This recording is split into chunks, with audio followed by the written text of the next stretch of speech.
October 17th, 2024 marks the 75th year of the commencement of the Snowy Mountains Hydro Scheme.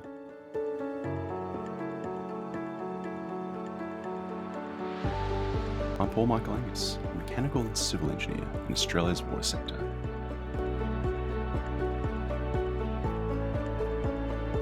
Come with me as I explore the timeline, the components, and the challenges faced throughout its construction, as well as celebrate the amazing elements of this engineering wonder.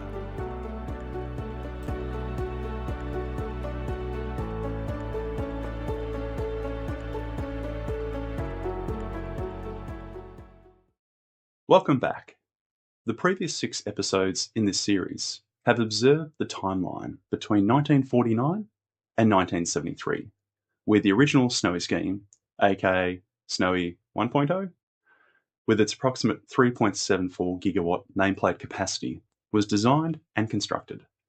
This full system supplying energy throughout the southeast of Australia and increasing farming capacity through irrigation diversions to inland regions from the Snowy River catchment.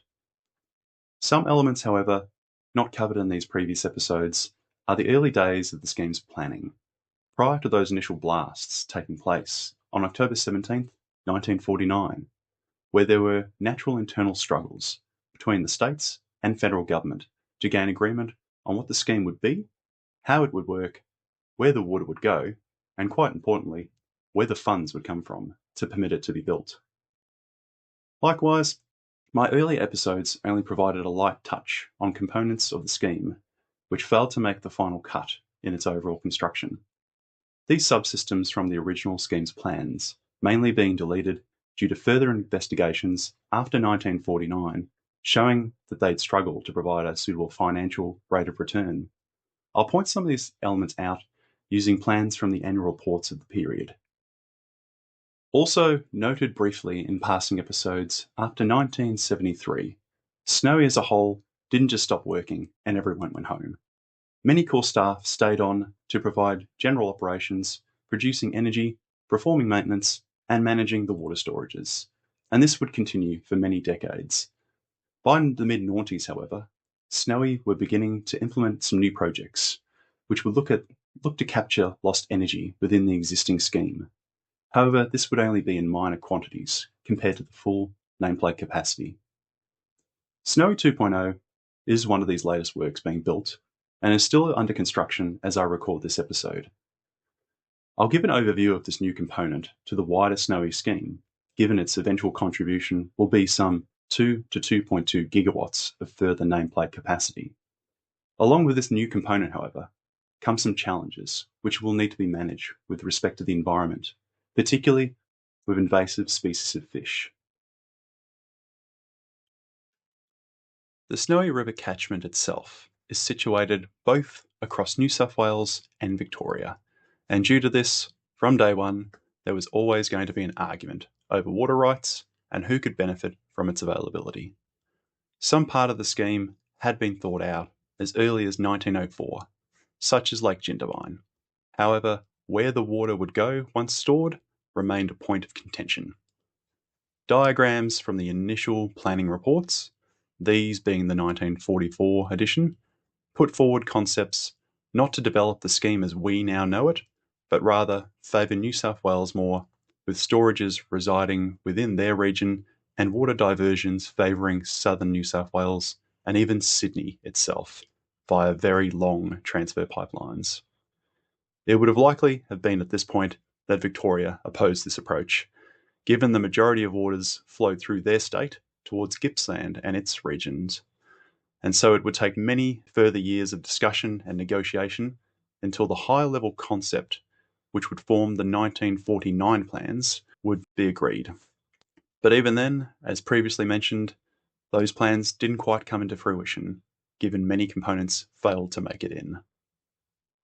The plans handed to Hudson called for 7 power stations through the Snowy Tumut development and 9 power stations within the Snowy Murray development. These would be linked by some 18 approximate storages between the two independent parts of the scheme's concept. By 1973, this would decrease to 7 power stations across the entire scheme, and approximately 15 storages, all being linked centrally at Lake Eucumbene. If we hold at this image for a moment, the blue elements show components which made it in, with green being many deleted from the scheme by 1973. Oddly, you can see that Snowy 2.0, shown in red, existed as part of the original scheme's idea, being a storage at Yarrangobilly and 2 power stations through its alignment towards Lobbs Hole. Tantangara Reservoir, however, had no link to Lake Eucumbene like it does today.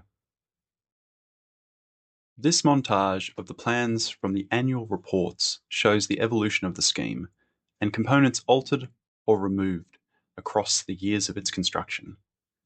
Gungahlin Reservoir became an intake due to the high-level diversion of the Snowy Murray development and the introduction of a pumping station from Lake Jindabyne, through to observing the facilities between Tumut 2 and Blowering, evolving from several small power stations into the 1.5 gigawatt facility that is Tumut 3 by the mid-70s.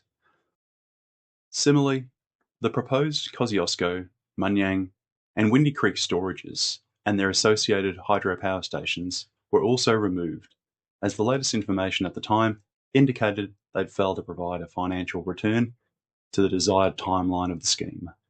Being able to see these overlays gave me great insight and appreciation for the journey that Hudson and others within Snowy went through during this 24-year period between 1949 and 1973. From the mid-70s onwards, the scheme would remain largely unchanged, with some maintenance and telecommunications upgrades being the main areas of focus. By the mid-2000s, however, a range of new works were being implemented, adding some small increases to the generation capacity of the scheme once again.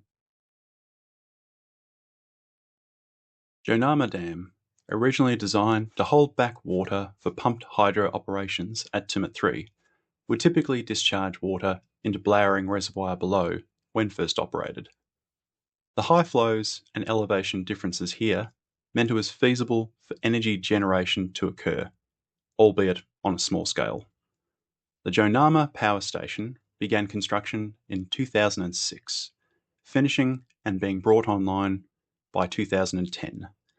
The 14.1 megawatt complex, built in the inundation zone below the Jonama Dam wall, houses a Kaplan turbine, unlike the Francis turbines used elsewhere in the remainder of the Snowy scheme.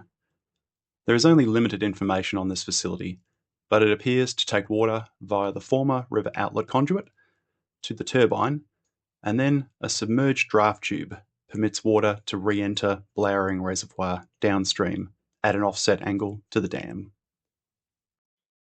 Around the same time, between 2003 and 2004, works within Tumut 3 also took place to regain lost energy within the complex.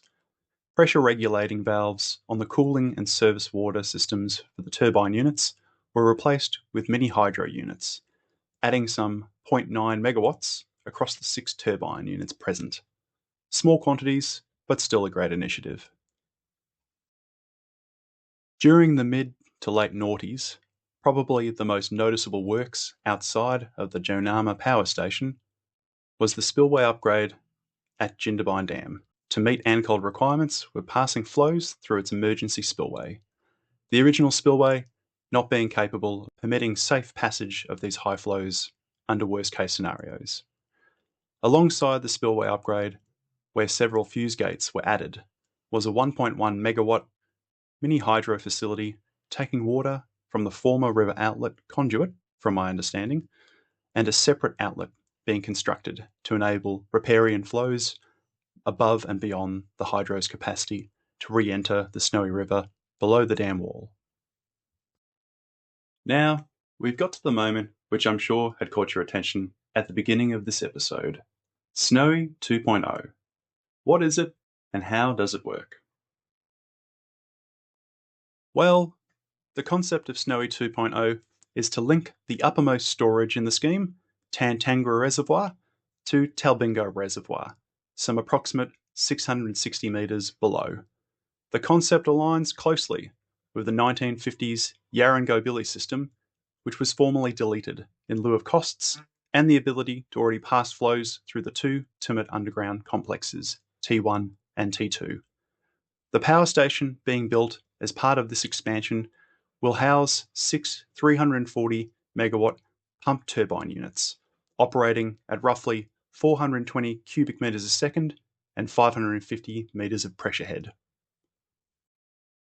Like Tumut 1 and 2, Snowy 2.0 will comprise numerous underground facilities, such as the power station itself and multiple surge chambers to limit overpressurization and equipment damage.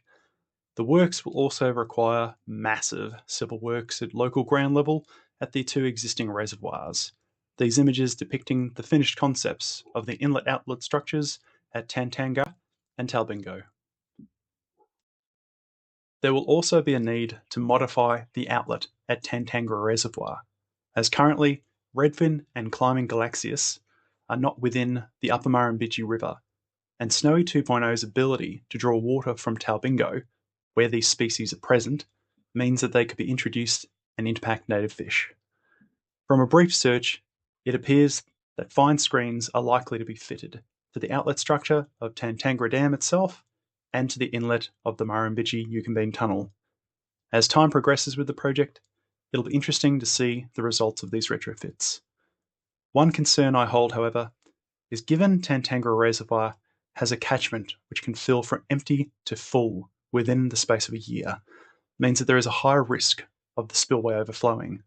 If this were to occur, I presume these pest species would simply go over the dam wall and into the Murrumbidgee without intent. How Snowy are managing to resolve that, I've not been able to establish. And here we are at the end of episode 7, and I hope that these episodes and the journey through the scheme's history so far has helped with understanding the timeline of the Snowy's design and construction, as well as provide a glimpse into the efforts put into its development before 1949. Likewise, I hope that this episode has helped a little in appreciating some of the components which were taken out, such as Windy Creek, Kosciuszko, and the Munyang storages, shown on the original plans developed up to the mid-60s, along with their associated power stations.